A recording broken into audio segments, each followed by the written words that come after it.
What's up, guys? We are back with a full slate of NCAA tournament action here on Sunday, March 23rd. We're going to break down every NCAA tournament game today. We're going to look at a couple of NIT games as well. We're going to look at bets on the side and over-under, and make sure you're checking that pinned comment throughout the day to see if there are any changes as injury news and player availability is confirmed. Yesterday, guys, we don't have too much of a recap. We're recording this very early, so I can get a little bit of sleep and we can put the newborn down a little bit earlier, but we do have a couple games going on. One's already finished. We had the over there in that Dayton-Chattanooga game. That one came through. I'm not going to say super easily, but it did come through. Unfortunately, on the NCAA tournament side, so far we've got St. John's going on, and that is not headed in the direction that we would want. They're actually down by 8, about 5 minutes into the second half. So that's not great. Maybe they've got a comeback in store, but we are going to need a pretty big comeback. We still got Creighton and Houston to go, so we'll see how those work out. But guys, we're getting this one out too early. Do me a big favor, slam that like button. If we can get this video to 1,000 likes, we're giving away a Stump the Spread hoodie to one random commenter. And subscribe to the channel. If you're new, once we get to 50,000 subscribers, we are going to give away another hoodie, and we are getting very, very close. If you're a huge fan of what we do here every single day, you can sign up for a channel membership by clicking the little join button right below the video. Channel members get exclusive early access to all of my videos and get their names up on screen in every video. But more importantly, you get access to our monthly members-only giveaways. We will be giving away a Stump the Spread hoodie to one random channel member in early April. If we get to 80 channel members, we will do 2 giveaways in April. We're currently at around 61 at the time of recording, so let's see if we can pump those numbers up. All of our videos are sponsored by StumpTheSpread.com. Click the link in the description to go over there and see our top confidence plays from our entire team of experienced cappers. Right now, guys, our premium members are getting daily college basketball, NBA, NHL, and UFC picks. And Major League Baseball, guys, our most profitable sport the last 3 years in a row, is right around the corner, only a few days away from opening day. At StumpTheSpread.com, you'll have access to our exclusive free picks, free to use bet size calculators, and our premium top confidence picks, which might not always match what you see here in these free videos. Also, guys, you need to get over there and sign up for our free email newsletter, which will get you free picks straight to your inbox every day and updates on our results. Just make sure to check your spam folder. Comment below with any bets you're looking at today or any other feedback you have for me, and I will personally respond. As always, our favorite picks will be in the pinned comment down below. Now let's get into our first game of the day, guys. We've got an interesting one. We've got number 8 UConn taking on number 1 Florida. The Huskies got off to a good start to their tournament. It wasn't a walk in the park necessarily against Oklahoma, but they do end up getting the job done relatively comfortably, winning by 8 there, 67-59. So they'll definitely take that. The Huskies didn't exactly have, easy sailing this season. It has not been all sunshine and rainbows. They gave up 20 points there to Jeremiah Fears, but they limited, 7 of 13 from 3 there for Oklahoma. You're going to have a hard time winning games there. So UConn escapes with the win despite shooting only 6 of 25 from 3 themselves. They did a good job on the boards. They shot the ball okay from inside the arc. They fouled a lot in this game, guys. 25 fouls versus only 18 there from Oklahoma. And that still wasn't enough to hold them back. So they managed to get the win, albeit against, one of the worst, or maybe the worst by record at least, SEC teams that made it into the NCAA tournament. So they do get the win here. Got to give them credit there. They did have 3 guys scoring double figures, but it wasn't necessarily a show-out game for anyone. Solo Ball putting up 14 points in his 28 minutes. Not exactly an elite performance by a guy that, I'm pretty sure he was their leading scorer over the course of the season. This team, not necessarily elite offensively, not even elite on the boards, but their defense over the course of the year has looked very, very respectable. So they're about to face probably their toughest test of the season. Definitely their toughest test since the non-conference. I mean, really, I can't find a team on here that I think is better than this number 1 Florida team that they're playing. So it's going to be tough. This is going to be their hardest opponent so far. And Florida got off to a roaring start to their NCAA tournament, absolutely dominating Norfolk State, winning that game 95-69. Obviously, you expect that to be the way things go. Florida didn't cover in this game, so I guess there's that, but they really didn't seem super locked in there in the second half. I mean, in the first half, things were pretty crazy. They won the first half 53-32 and then kind of took their foot off the gas, winning the second half only 42-37. So kind of letting them back in the game. Everybody got out on the floor there a little bit for Florida. We saw Walter Clayton Jr. put up 23 points. The Gators shot only 10 of 32 from 3. So honestly, they can shoot it a little bit better than they did, but they did a great job on the boards. Something that we pretty much expect from this team on a nightly basis. They're one of the top 3 or 4 rebounding teams in the entire nation. They're 4th in the nation in points per game. They're a dominant defensive team. They've got a ton of huge wins. They ran through the SEC tournament. Didn't even really have that much of a scare there. I mean, easily knocking off Tennessee 86-77 in the SEC championship game. So I don't know, guys. Really not a lot of negatives here for me to find. I mean, they're clearly going to have the best player on the floor in this game in Walter Clayton Jr. This Florida squad has been dominant over the course of the season. A very good team, one that I think is definitely a contender to end up winning the national championship this year. So looking at the numbers here, we see Florida 9.5-point favorites. We've got a total of 150.5. Connecticut 15-18-1 against the spread this season, 18-15-1 to the under. Florida 26-9 against the spread on the season. They are 18-17 to the over. Guys, I think UConn is in for a very rude awakening here. I know they've got championship pedigree, all that kind of good stuff, but I just don't see it from this team this season. I think Florida's going to come out and get a dominant win. It needs to be by double digits. I do not think that's going to be any sort of problem. I think they're going to go out, make a big statement here, headed into the week off before they get back into action there. And I think we're going to see Florida enjoying those few days off because they're going to be fresh off a monster win. Next on the docket, guys, we got another number 1 seed. We're looking at number 9 Baylor taking on number 1 Duke. The Baylor Bears got the 75-72 win there against Mississippi State. That was one of our free picks, so I'm glad they cashed that one. I hope lots of you were on that. It went out in the email and all that kinds of good stuff and was in the free picks tab over there at Stump the Spread. They played well in that game. It was a dogfight, though. They come out with the 75-72 win, but that game was certainly back and forth. Baylor's very athletic play, very intense defensive play, ended up getting the win, but their offense looked better than expected. They had 4 starters scoring double figures. They only shot 25% from the field, or from three-point range, which isn't great, but 44% from the field overall, not a bad shooting night. They dominated the boards 37-29. That is probably the main reason they ended up winning this game, guys. A very good showing there by Baylor. Liked what we saw from a lot of guys. I mean, Robert Wright III, a monster game, 19 points from him despite being only 1 of 3 from long range. So this team looked very good. They did a good job of limiting, getting to the free throw line, at least for Mississippi State, but they allowed the Bulldogs to shoot 50% from the field and 33% from 3. And if you're struggling against Mississippi State on offense, you are probably not going to have a great time against Duke. That's just not a great look, because Baylor over the course of the season, not necessarily a dominant offensive force. Their defense really has to lead the way for them to get wins, and it wasn't smooth sailing through the end of their schedule. They're out in a pretty tough conference, obviously tougher than the ACC out there in the Big 12, but finishing things up only 10-10 in conference play over their last 8 games. I think they went they lost 5 and won 3, and their wins were against Oklahoma State, TCU, and Kansas State. So I'm a little bit concerned here for the Baylor Bears. They've got good pieces, don't get me wrong, but how are they going to fare here against a Duke Blue Devils team that went pretty nuts in the opening round? Sending a message there with that 93-49 win over Mount St. Mary's. Obviously, not a tough opponent, but we'll see what they do in this one. Cooper Flagg coming back. I thought it was actually a little bit silly to even play him in that game. A game that Duke was obviously going to win, but he came back, he played, and now, he can feel like he's in more of a rhythm, I suppose. There's at least that.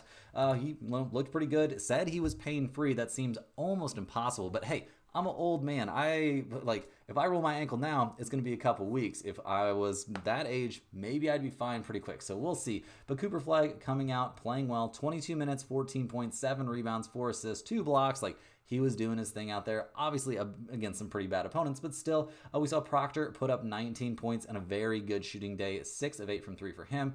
Duke shot 14 of 37 from 3 overall, a very good shooting night. They did a good job on the boards. They really did everything they needed to do, especially against a team that is just, not really anywhere close to that level. And we saw everybody for Duke get on the floor a little bit and put up some points, so pretty cool to see all that. Duke getting after it in that one. Now they're going to be facing a much tougher opponent than their opening round one, but definitely a team I'm sure they feel like they can handle. This Duke team has been amazing. Cooper Flagg has been amazing all season long. This is one of the top offensive teams in the nation, but possibly even more impressively, they're giving up just over 60 points per game. They ran roughshod through the ACC, roughshod through the ACC tournament. Their rebounding numbers are excellent. Their assist numbers are excellent, and they're going to have the best player on the floor in this game by a pretty large margin there in Cooper Flagg. So we'll see what we get in this one. Duke are sizable favorites. They're 11.5-point favorites. We've got a total of 143.5.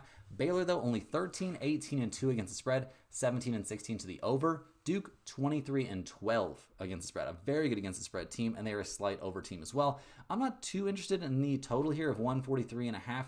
Maybe a tiny lean towards the under, because I don't think Baylor's going to have a very good time offensively in this game. I think Duke's going to come out and roll here. I could see them holding Baylor down pretty aggressively. I could see Baylor scoring around 50 points and Duke scoring around 75. And that's going to be, you know, a pretty dominant win there. So I am going to be on Duke, minus 11.5. I'll also be slightly on that under, like I said. I don't know if this is a game that's going in the pin comment. It is kind of a lot of points, and this is going to be Cooper Flagg's first real test back. And they do have some athletic defenders, that's for sure, but I don't think they have really anybody that can slow down Cooper Flagg, and it's not like he's the only option that Duke has this season either. Next up, guys, we've got one of the toughest teams to figure out in the entire tournament. We've got number 6 Illinois taking on number 3 Kentucky. The Fighting Illini have been absolutely all over the place this season. They had tons of up and downs out there in the Big Ten. Didn't look great there in the conference tournament, getting obliterated by Maryland. But then in the first round here of the NCAA tournament, they take down Xavier, a tough team. They win that game 86-73. So a good win there. You'll love to see it if you're an Illinois fan. They took care of business. Now they earned the right to face Kentucky. In that game, we saw Illinois shoot the ball real well, guys. They made 100% of their free throws, going 18 of 18 from the charity stripe. They shot 40% from 3, almost 50% from the field in general. They dominated the boards, 45-25 on the glass. That's crazy. You don't see that. You don't see that at any level, really. Like, crazy, crazy stuff. They did a good job defensively. Not insane. They didn't do a great job of defending the three-point line, but overall, not a lot to complain about. A couple of guys scoring 20-plus points there for the Fighting Illini, and now they get to run it back against a team that not exactly known for their defensive prowess this season, guys. They're taking on the Kentucky Wildcats, who got the win against Troy, although it looked like Troy was nowhere close to being any sort of match there for the Wildcats, at least after the first, 17, 18 minutes of the game. Kentucky pretty much took over there. The Wildcats, another team, been very all over the place out there in the SEC. They've got some big wins. They got some big losses. I mean, losing by 29 against Alabama there in the SEC tournament, not a great look. OA is a monster. This team has some very good players on it. They took care of business against Troy, which is what you're supposed to do in your opening round game if you're a 3 seed. But they, shot the ball a little bit better than you can expect normally. Only 10 of 16 from the free throw line, though, so that's not great. Basically, even on the boards, they really did not impress me there on the glass against Troy, which maybe they just weren't locked in, but it didn't look great. And if Troy could have made some shots in this game, it could have been much, much more competitive. But they didn't. Kentucky made shots when they needed to. Owe had that big game, putting up 20 points, so that's cool. But not a lot of other guys really going too crazy out there. And this Kentucky team didn't exactly fill me with tons of, optimism. I don't know. Seeing them struggle on the boards, and then in this matchup, that's going to be a problem if they struggle on the boards once again. Over the course of the season, it's not like they're a bad rebounding team. Obviously, those offensive numbers are nuts. The thing holding them back all year long has been that defense. It's just not very good. They're not a team that plays a ton of defense, and when you're taking on a team that is more than happy to take advantage of that in a team like the Fighting Illini, who are an offensive-focused team, it could be a little bit sketchy. And looking at the numbers here, guys, we see Kentucky getting a point and a half. We've got a total of 170.5. Illinois, a 500 against the spread team. They're a significant over team, though. Kentucky, a 500 against the spread team as well. They are a significant over team also. But do we want to get involved in an over 170.5? That is a huge total. I don't know. I kind of almost want to go over, which feels really, really gross. So I'm going to be staying away from the total in this one in general. But guys, as sick as this feels, I think we're going to be on Illinois. It might not feel great. I totally get that, but I just was not in love with what I saw from Kentucky. We could see Illinois come out and lose this game by 20. We could see Illinois come out and win this game by 20. We could see Kentucky come out and win this game by 20. Like, these two teams are so bipolar, it's really, really tough to figure this one out. So generally speaking, this is going to be more of a stay away spot for me because I don't trust either team. But if you're begging me for a side, I think Illinois is where you want to be. Next on the docket, guys, we got the St. Mary's Gales taking on number 2 Alabama. To be honest, there was a lot of points where I didn't think St. Mary's was going to advance past the first round. They do eventually get the 3-point win there in a very, very messy game against Vanderbilt. So they survived, they advanced. They had a very good season out there in the WCC, except for their last game, that conference tournament championship game against Gonzaga was a nightmare. They could not make a 3. They didn't make a 3 in the entire game. So we'll see what they can do here to continue to advance, but it's going to be pretty rough going up against Alabama. In that win against Vanderbilt, like I said, a very close game, a 3-point game there where St. Mary's was actually losing by 7 at halftime. We saw them shoot pretty poorly once again, only 28% from 3, 40% from the field, 8 of 12 there from the free throw line is not the end of the world. The really only reason they were able to win this game was they crushed it on the boards, out-rebounding Vanderbilt 41-28. Can they count on doing that against Alabama? I don't know. Seems like a pretty big ask. St. Mary's did get contributions all across the board. 4 of their starters scored at least 12 or more points. The bench looked terrible, though. That's a significant concern here. I don't know, guys. I don't know. I'm a little bit worried here about St. Mary's. Their season-long numbers obviously look excellent, but a lot of you're playing some pretty bad teams here out there in the WCC. You're playing San Diego, Pacific, Pepperdine, Portland, Loyola Marymount. Like, these are all really not good teams. This squad, guys, I don't know. Not a great offensive team. They really hang their hat on defense, which they've been very, very good at. Obviously, coming off of a big defensive game there against Vanderbilt, but going up against Alabama is a whole different animal. Their rebounding numbers are excellent.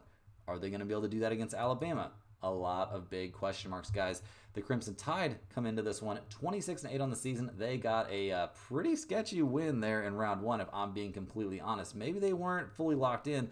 Mark Sears leads the way for this team. Technically the highest scoring team in college basketball this season. Elite rebounding numbers, not crazy defensive numbers for sure, but this is an offense first and all the time kind of squad. And yeah, it took a late surge there from Sears for Miami to secure that win in the opening round. That 15 versus 2 matchup, not supposed to be quite so sketchy, but Alabama messed around a little bit. They were only up by 4 at halftime, so yeah, not the easiest win. Sears ending up putting up 22 points. As a team, Alabama shot almost 60% from the field, but only 28% from 3. They did a good job on getting to the free throw line, but only shot 67% from the charity stripe. Their rebounding numbers were disturbing, actually getting out-rebounded there by Robert Morris. So maybe Alabama was a little bit sleepwalking through the first round. That's something that can definitely happen to a team, especially a team that's been so good over the course of the season. I mean, Alabama had a great year out there in the SEC, going 13-5 overall. They did get bounced out of the conference tournament pretty unceremoniously there by Florida, so it seems like they're not quite at that level, but this is a team that's shown a lot of good stuff over the course of the season, and with that offense only and first approach, they can kind of blow some teams off the floor, and maybe there's a possibility of that in this game. We'll have to see, guys. The Crimson Tide are 5.5-point favorites. We've got a total of 148.5. St. Mary's 14-19 against the spread this season, 20-12-1 to the under. Alabama 19-15 against the spread, 19-14-1 to the over. This is a spot that I'm going to be on Alabama. I don't think St. Mary's really has the ability to hang with them. I mean, you only got a 3-point win against Vanderbilt. Vanderbilt, guys, went, what did they do? 8-10 in the SEC. Alabama, 13-5 in the SEC. That's a pretty big difference. Alabama, a much better, much more dominant squad. They're going to have the best 2 or 3 players on the floor in this game, and that's going to be a problem. They like to get out and run. I don't know if St. Mary's is going to, what St. Mary's is going to do to stop them from doing that. They're going to try, but I don't know if that's going to be successful. Give me Alabama to win this one. Winning it by 6 seems pretty simple. Rolling right along here, guys, we've got the game that I'm probably the most excited to watch in this entire slate of games. We've got number 12 Colorado State taking on number 4 Maryland in a matchup of probably the 2 hottest teams in all of NCAA basketball right now. The Colorado State Rams have now ran it to 10 or 11 wins in a row with that 78-70 win against Memphis. We were on Colorado. We liked Colorado State in that one a decent amount, and yeah, they came through at an 8-point win. They continue to play great. 23 points there from Evans. He looked very, very good out there. 4 starters scoring in double figures. They did a good job shooting the ball from deep. They did a good job on the boards, although they did get out rebounded, but that's against a much more athletic Memphis team. So we'll see what they can do here. They did a great job of slowing down PJ Haggerty. He only had 18 points on 23 shots. So yeah, a little bit of struggle there with Danger, but other than that, a very nice night out there for Colorado State. And the Rams have been just on fire lately, absolutely on fire, just going crazy there at the end of the year in the Mountain West, winning the conference tournament pretty handily with a 13-point win there against Boise State. And now, Clifford is a monster. He's a very, very good player, an NBA caliber player. So we'll see what happens here. Their season-long numbers don't jump off the page. They now have a really tough test going up against a Maryland Terrapins team that blew out Grand Canyon. We were on Maryland minus 10.5 in that one. That was a comfortable win there against Grand Canyon. They won that game walking away. It was never, ever in doubt. This Maryland team got some rest after getting bounced by 1 point out of the Big Ten championship game, but they've been good all year out in a very tough conference, ending up 14-6 overall. They've had a couple ups and downs, I guess, but the end of the season, guys, they were on fire. They won 8 out of their last 9 and then dropped that conference tournament championship game, that conference tournament game. So tough there, but this team, amazing defensively, offensively. Derek Queen, a monster. This team putting up the 24th most points per game in the NCAA, and the defense is excellent too, guys, giving up 16.5 per game. Like, that's pretty nuts to do, especially in the Big Ten. So loving what we see from Maryland so far. I mean, in that win against Grand Canyon, they shot the ball pretty freaking well, guys. 43% from 3, but that's not that crazy to do on 16 attempts. They were only 50% from the free throw line too. Definitely something to work on. So looking at the numbers here, Maryland, 7-point favorites. I think you can still find some 7.5s out there. We've got a total of 142.5. Colorado State, 22-13 against the spread, 19-15-1 to the over. Maryland, 18-15-1 against the spread, 19-15 to the over themselves. I like the over in this game quite a bit. Over 142.5 seems extremely live. I think both teams, they want to get up and down, they want to shoot it, and they're gonna make some shots, guys. Even if their opponent is playing some decent defense, there are some shot makers on these teams. So I like the over here for sure. And I also think it's a good spot to be on Colorado State, getting 7.5 points, whatever price tag you can find out there. I think Colorado is going to make this a game. I think it's going to come down to the wire. I think we'll see the last couple possessions kind of determine things. And if we're looking at a 3 to 4 point game in the last minute, you definitely want to be on the team getting those 7 points. So give me the over, give me Colorado State. Both those plays have a chance to end up in the pinned comment.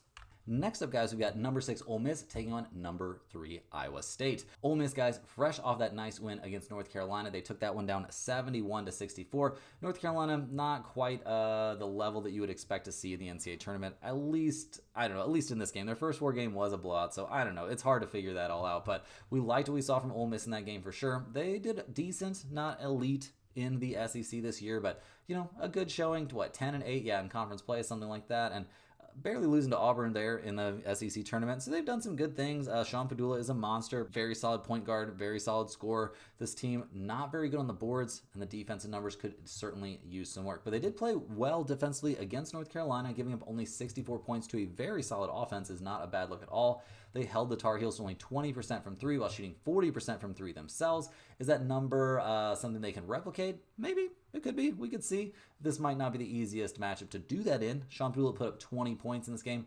I would think he would put up a lot less than 20 points here in this matchup against a much, much tougher defensive team. But Ole Miss, definitely some positives to look at, but not as many positives as Iowa State had in their opening round game. The Cyclones came out, got a 82-55 win there over Lipscomb.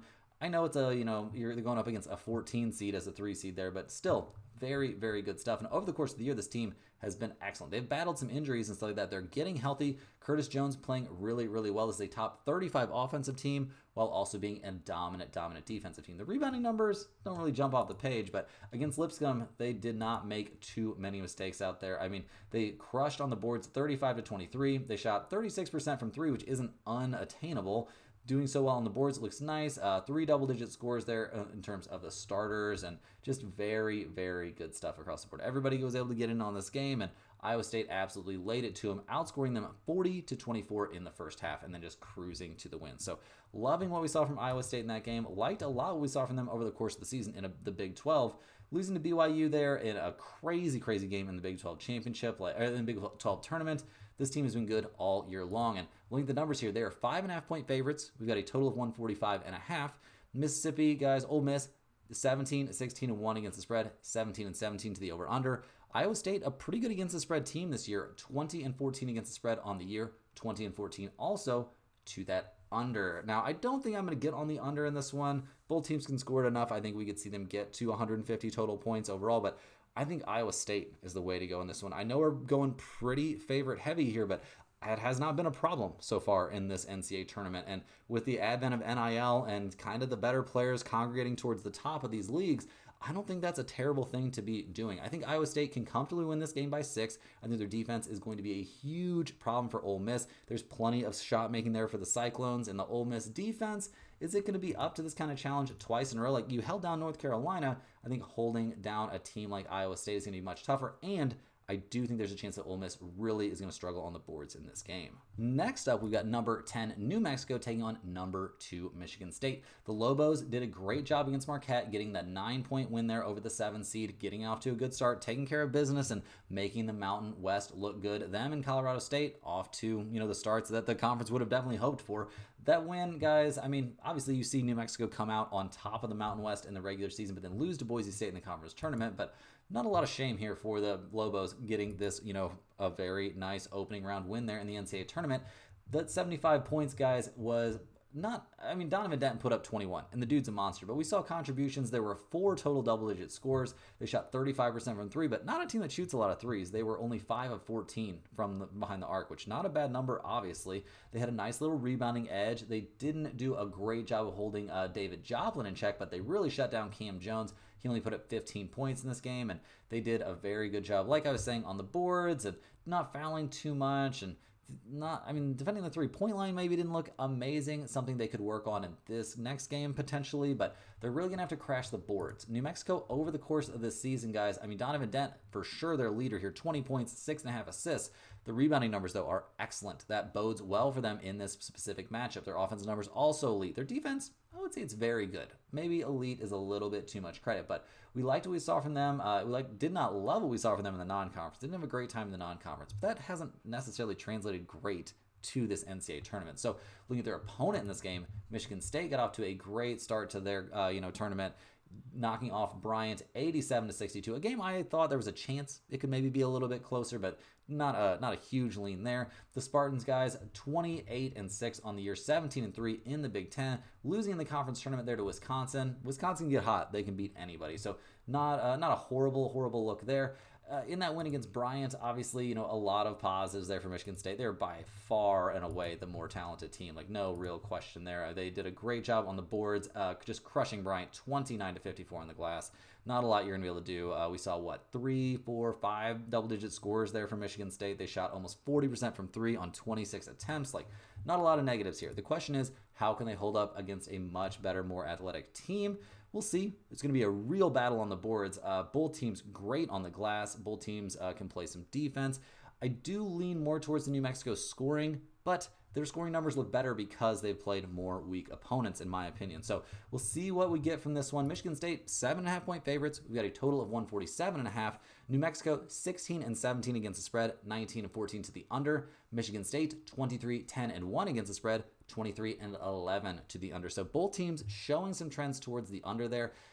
Do I want to take under 147.5 though with these two squads? I don't know if I can. I don't know if I can do that. I don't know if I can quite do that. In terms of a side though, I do think this game's gonna be relatively close.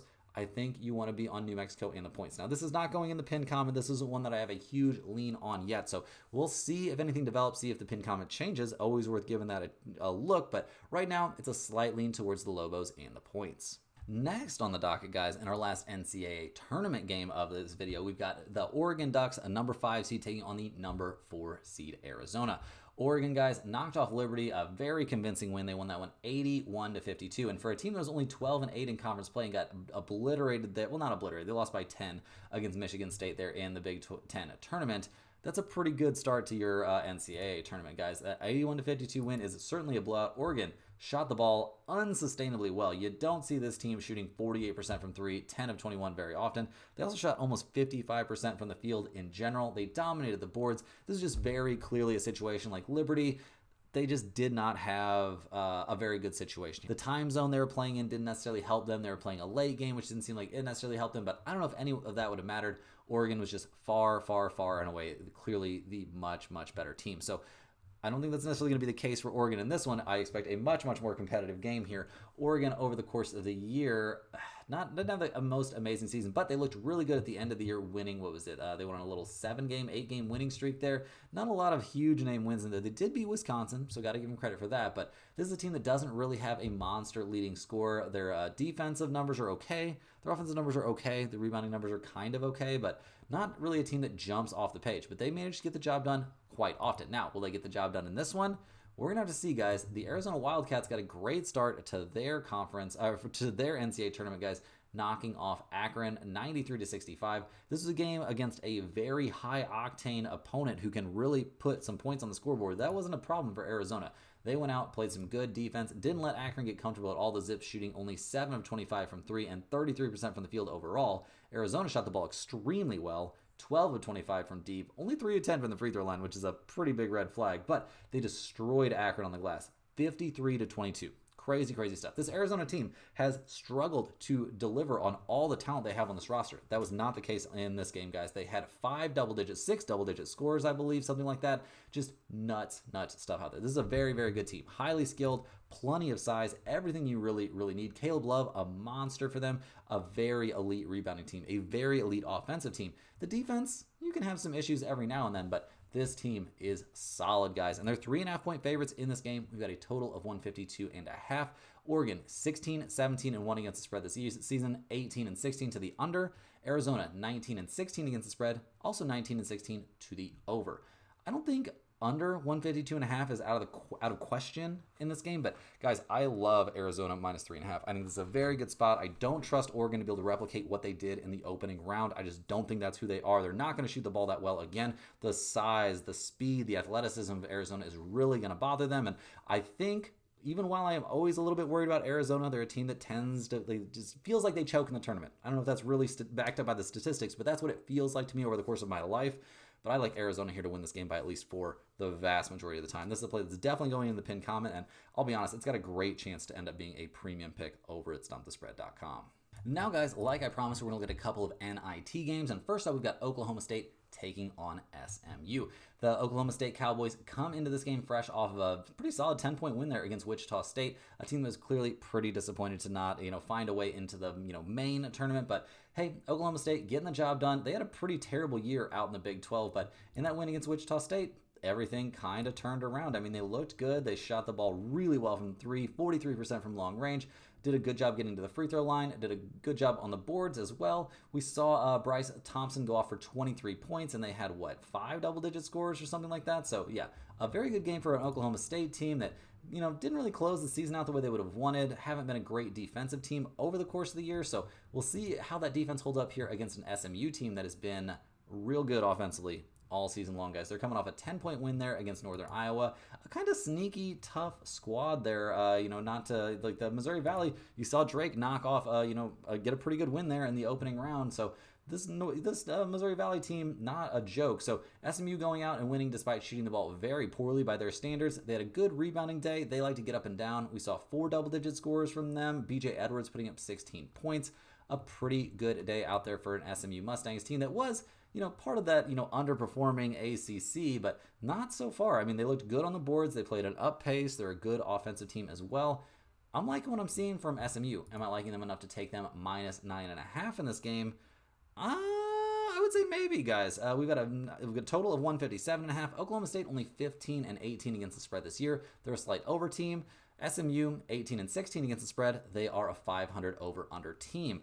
I am going to be leaning towards the Mustangs here, minus 9.5. They got to win by double digits. That's a pretty big ask, but I don't really know if I can trust this Oklahoma State team. It just feels like a little bit much. Obviously, here in the NIT, this will be a true home game there for SMU. I don't know if we're going to get a crazy amount of fans there, but I would kind of think there's going to be a decent crowd support, and at least you're shooting on your home rim. So give me SMU to get the win and cover in this one. Last but not least here, guys, we're looking at Arkansas State going on the road to take on North Texas there in the NIT. The Red Wolves, guys, got a blowout win there against St. Louis, 103-78. So, jumping out there, putting up a ton of points. It'll be a miracle if they manage to put up that many points against this North Texas elite defense, but we'll see what they can get done. Over the course of the year, this is a very good team out there in the Sun Belt. They were the top team in the regular season, but could not get the job done there against Troy in the conference tournament. So we'll see what they can do here. This has been an elite offensive team all year long. Rebounding numbers very, very good. Defensive numbers, though, a little bit suspect. They like to play up-tempo, but they are going up against an opponent that likes to stop you from doing those things. North Texas, guys, got a nice 11-point win there against Furman in the opening round, and they get to play this game at home. This squad plays some defense, giving up under 60 points per game. Very, very dominant on that end of the floor. They were second to only Memphis out there in the American. North Texas team that I honestly wouldn't have hated to see in the NCAA tournament. I think that would have been pretty entertaining stuff. But against Furman, guys, they just dominated. They played really, really well defensively. Did play defense without fouling. They did allow some threes, but they shot the ball really well themselves, making 54% of their shots from the field. 44% from the three-point line, and keeping things even on the board. So a lot of positives there for North Texas. A lot of positives. And they've been a good team over the course of the season. There's no doubt about that. Played some tough games against some non-conference opponents. And even a win there against Minnesota, a win against Northern Iowa, a very close game there against Utah State. So we'll see what they do in this one, guys. Looking at the numbers, they're 4.5-point favorites. We got a total of 137.5. Arkansas State 19-14-1 against the spread, 17-17 to the over/under. North Texas 15-13-3 against the spread, 15-15-1 to the over/under. I would maybe shade a little bit towards the under in this game because I think North Texas is going to be able to inflict their will in this game. I don't think Arkansas State's going to be able to get out and run. North Texas not going to turn the ball over in this spot. So taking the under makes sense. And I also think you want to slightly side towards North Texas, especially since they're playing this game at home. That's all the games we have for today, guys. Forgive me for no or very little recap, trying to get this one out early for you. Hit that like button for good luck on all of your bets. Subscribe to the channel if you're new. Let me know in the comments any questions you have on today's slate. Thanks for watching. Click the link in the description to check out stumpthespread.com. James Valentine, if you want that free hoodie, you need to get in the comments, bud. And we will see you guys tomorrow for more sports betting action.